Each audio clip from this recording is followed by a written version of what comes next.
الحمد لله رب العالمين والصلاة والسلام على المبعوث رحمة للعالمين وبعد. This is the age of influencers, people who talk about all types of topics, and they have a lot of people listening to them, watching their videos or reading their posts. Many of them are popular among Muslims, even though they question major aspects of the religion openly. And it's not about them, it's about those who view those videos that question aspects of the religion that we talk today about. One of the topics that they are explaining, the influencers who can barely speak the language of the Quran or read an ayah without making mistakes. Yet so many Muslims are watching them, and it's for those Muslims that we are eager to let them know about the aspects of the religion that Muslims grew up respecting: the Quran, the Sunnah, the books of Hadeeth. And then all of a sudden, if somebody starts questioning these aspects, people act like they haven't grown up respecting these sources. I mean, what can I say? Wallah, it's shameful. It's shameful that people listen to people who they don't know, never met in their life, who don't have knowledge in their religion. It's obvious, it's clear. And these people talk about aspects of the religion even though they're just, after publicity. And when they question aspects of the religion, and then you see still lots of people viewing their videos, listening to them, it's sad. It's really sad, because the people are, what can I say? The people who listen to these people need to review their religion and understand that the religion of Allah is not a game for people who want to gain popularity and influence over people. In summary, today people are questioning books of Hadith. Their main target, Bukhari, obvious, isn't it? And they're talking about it, some unknown people. They know their names, but they have no idea who they are, what kind of knowledge they have, if they have any. And they are trying to shake the faith of those who listen to them to their core. And those who are listening and watching them, who are Muslims, they are not paying attention. I'm just saying here so as not to appear too harsh, because I know ignorance is a disease, wallah. And the only way to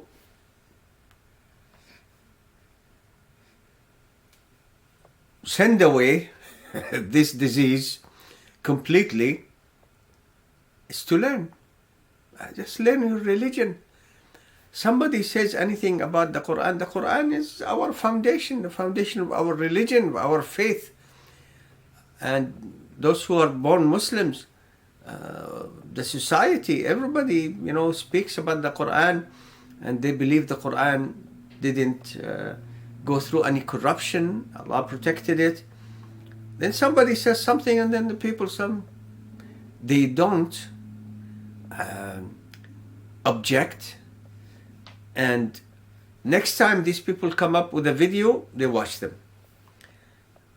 It's for those Muslims that we are worried about their faith, that we talk about aspects of the religion. So they question the Hadith, Bukhari. Who is this Bukhari? And how do you know the Hadith of Bukhari are authentic? we have to question those ahadith according to history. I mentioned before, like somebody visited me and they smelled like a walking cigarette. I mean, I have asthma, and I really tried my best to stay a little far from them, but they were asking about Bukhari. Who's this Bukhari? How do you know that his ahadith are authentic? Can we analyze those ahadith according to history? And I told him the ahadith by definition are history. They are history. They're filled with history. Because the chains of narration for whatever hadith you're looking for tell you about who learned what from whom. The students, the teachers, all the way to Rasulullah sallallahu alayhi wasallam.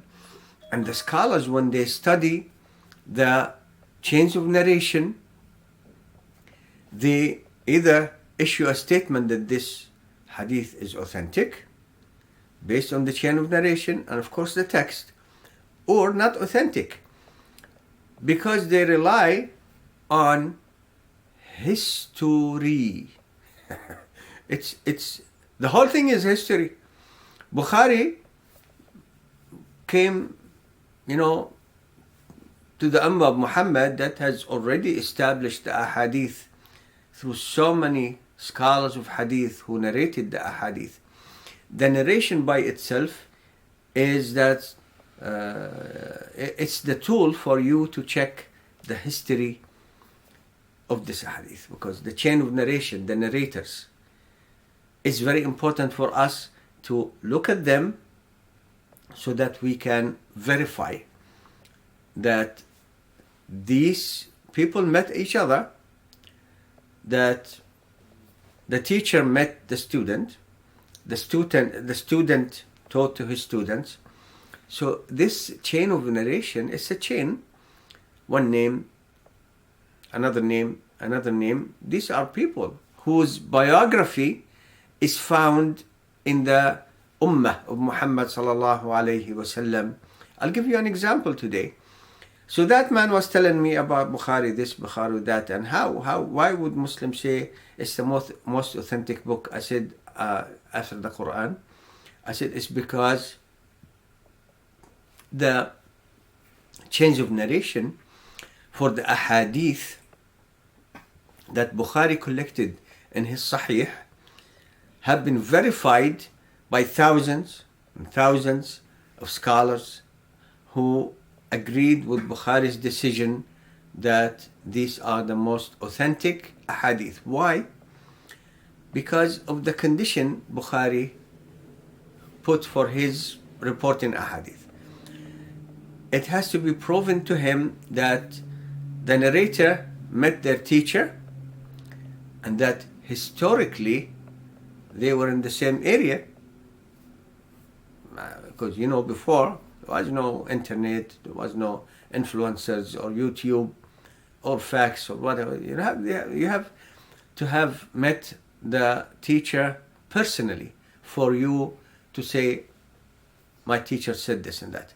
So I told him it's all history.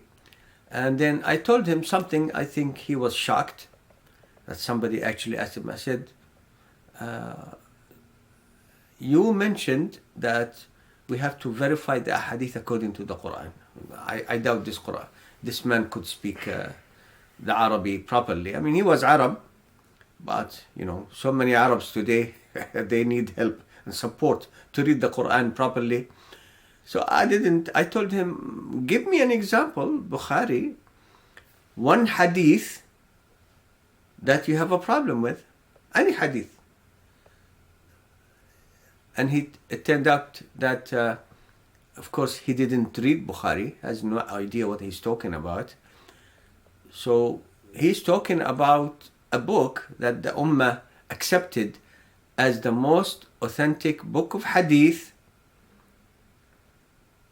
And yet he's questioning all these scholars based on nothing.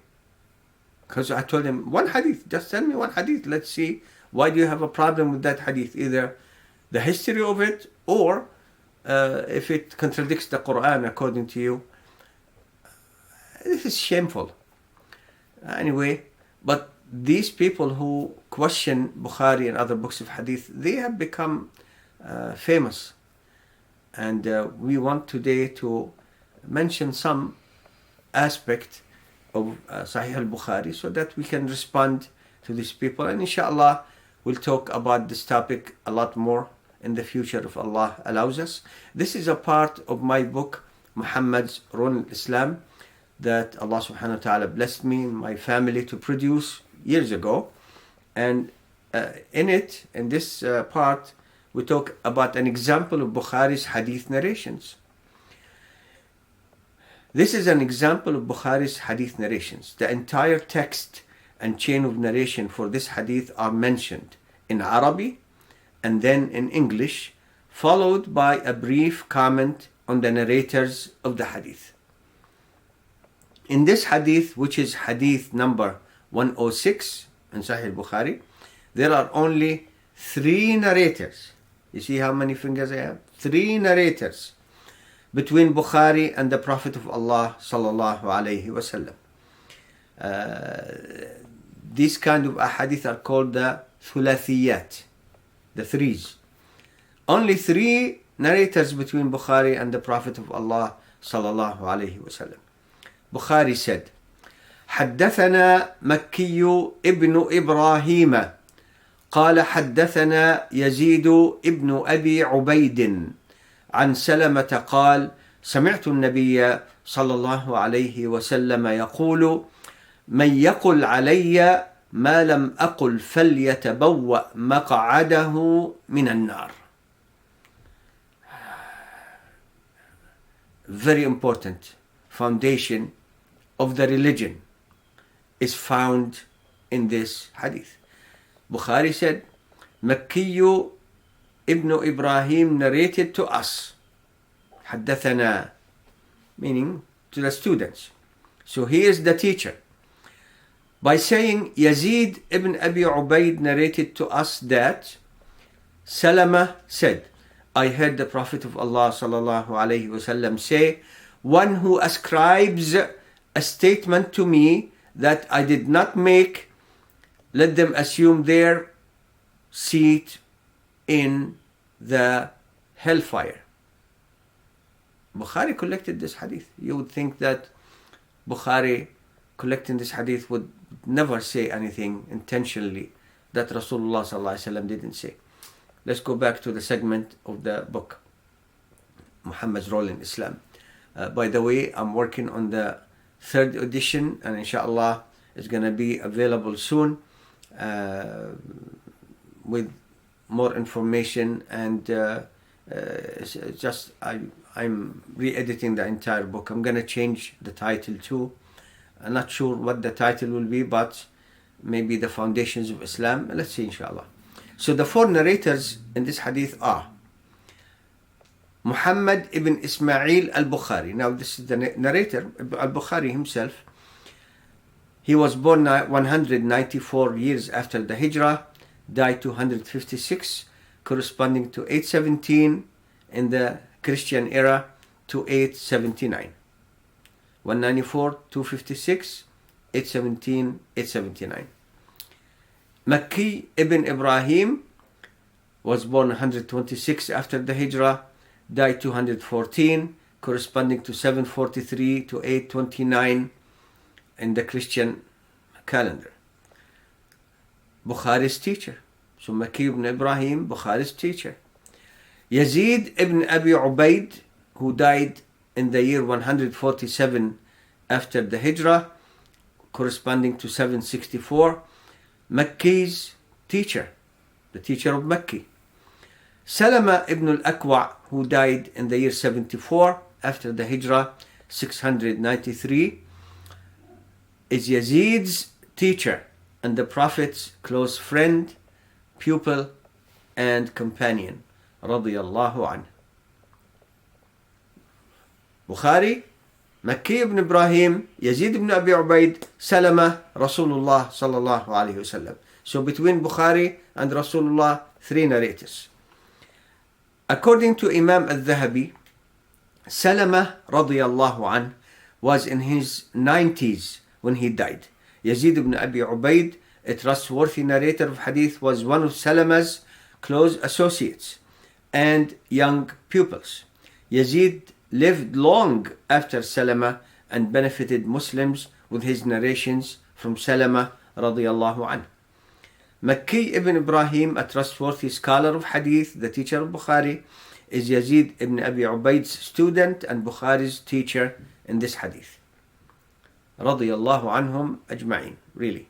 Knowledge of hadith survived and still exists today through the ongoing scientific movement to study texts of hadith and their chains of narrators to determine authentic ahadith and to expose those that are weak and fabricated, even until today. Bukhari and Muslim, it's established. The other books of hadith, the major books, the ahadith are already established, and the Ummah criticized those ahadith, and other than Bukhari and Muslim. Bukhari and Muslim, they analyzed the ahadith and came to the conclusion that Bukhari and then Muslim are the most authentic books of hadith. But Musnad Imam Ahmad, Muwatta Imam Malik, and Abu Dawood and Nasa'i, Tirmidhi, Ibn Majah and others, they contain so much of the ahadith of Rasulullah sallallahu alaihi wasallam narrated through authentic chains of narration. So the scholars, even until today,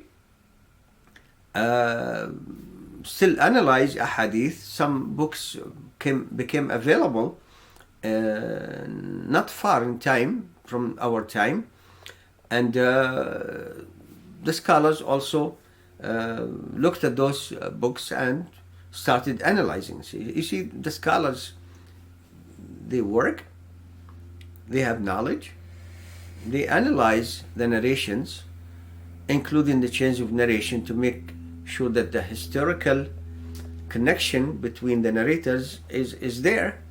There are books that talk about each one in those chains of narrations and their history, time of their death at a minimum, maybe birth if they have, and this is how the network is connected to each other.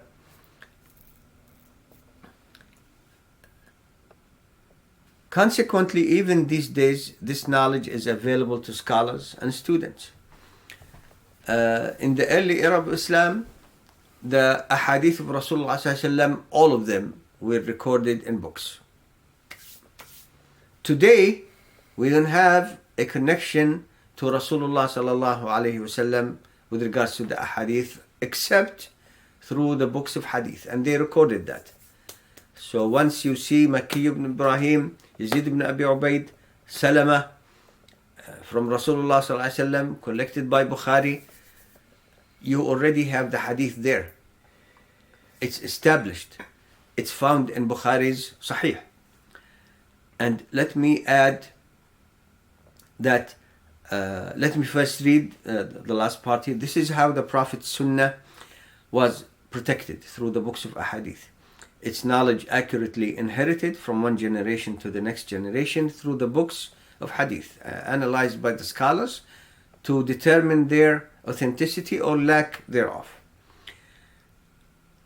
until it reached us fresh and viable as the day Rasulullah sallallahu alaihi wasallam practiced it and explained it, the hadith.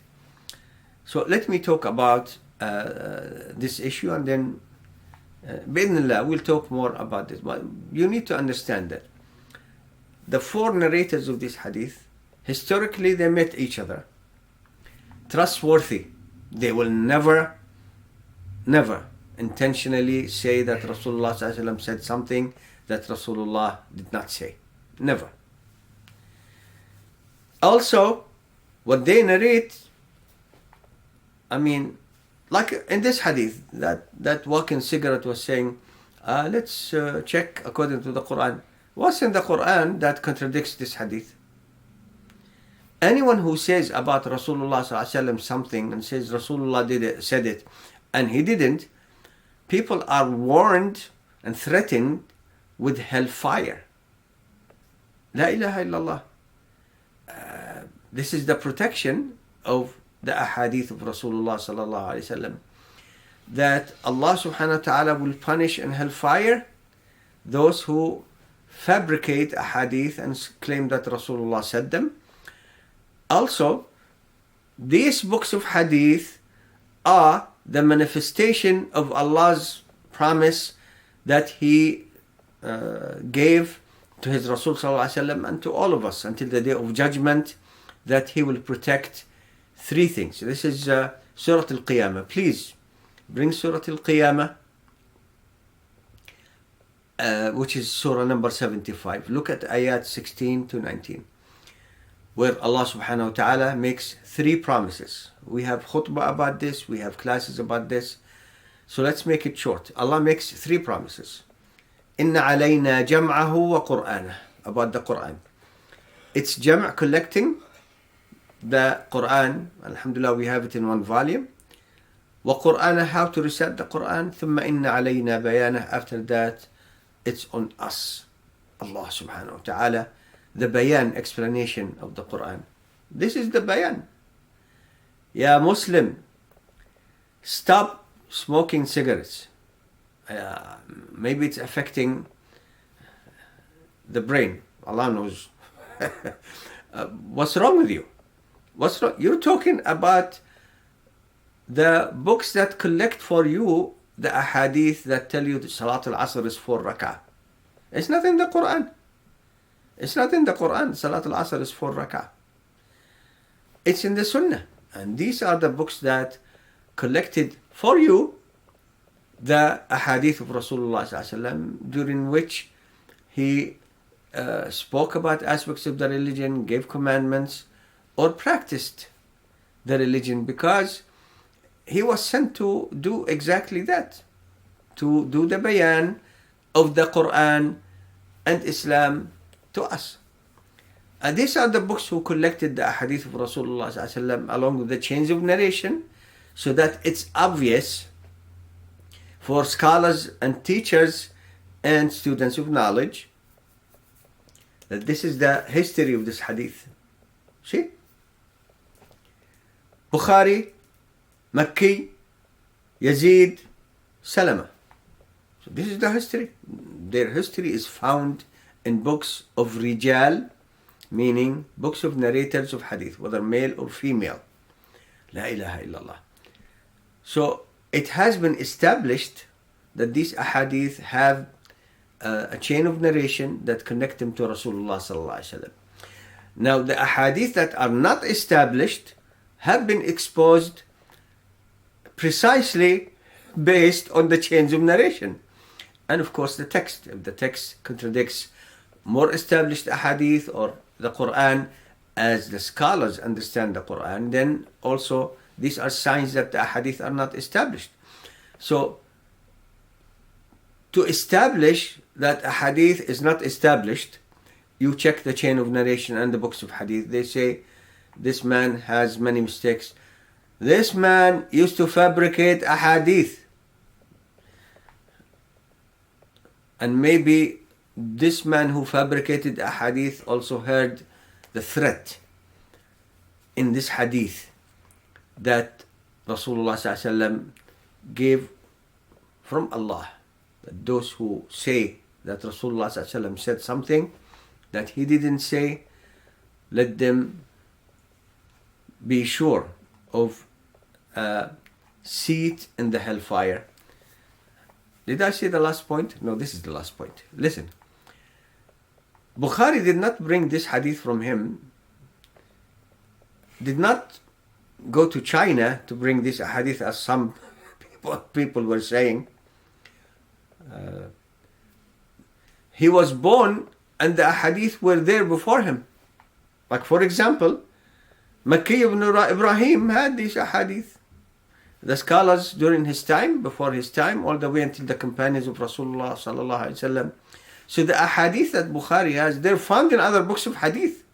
If you want to direct your criticism to Bukhari, the hadith are found in the Ummah, ya insan, a human being who says La ilaha illallah Muhammadur Rasulullah, but Muhammadur Rasulullah, who explained the religion and his sunnah according to people, we can't find it anymore. So they say these foolish things. Bukhari brought ahadith that were found during his time. أقول قولي هذا وأستغفر الله.